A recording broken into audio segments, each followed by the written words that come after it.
আমি যে বাসায় যাই, ওই বাসায় এরকম একটা দলা আগে করে আমি যে পানিতে রাখি। আমি ওই মহিলার বাসায় এরকম একটা ইমিটেশন পরিষ্কার করতে থাকি, রিটা দিয়ে আমাদের এটা পরিষ্কার হয়, স্বর্ণ পরিষ্কার হয়। তখন এরকম একটা আমি ইমিটেশনের জিনিস, একটা গলার হার পরিষ্কার করি, তখন ওই মহিলা আসে। আসার পরে বলতেছে কি করেন? আমি বলছি যে আমি স্বর্ণের কাজ করি, ঘরটা সোনার উপর পানিতে ধুতে হবে, আপনি এক কাজ করেন, আপনার গলার চেনটা আর কানের দুলটা দেন, আমি পরিষ্কার করে দিই, যাত্রা করবো, ঘরটা সোনার উপর পানিতে ধুমো, আপনি আমার 10টা টাকা দিয়ে না পা।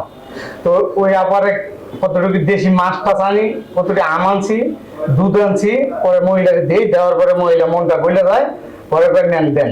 পরে আমার একজোড়া ঝুমকার চেনটা দেয়, দেওয়ার পরে আমি এরকম একটা গুল্লি আগে বানায় রাখি, বানায় রাখার পরে এই যে আরেকটা গুল্লি, এটার মধ্যে এই ইমিটেশনের আর এইটা এরকম ফেনা দিয়া আমি এভাবে আরেকটা গুল্লি করি।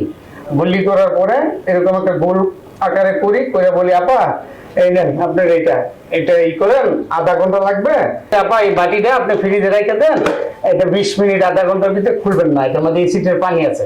পরে উনি চলে যায়, যাওয়ার পরে আমি এই যে বালতির থেকে এই স্বর্ণের যেটা স্বর্ণ রাখছি ওইটা নিয়ে আমি চলে আসি।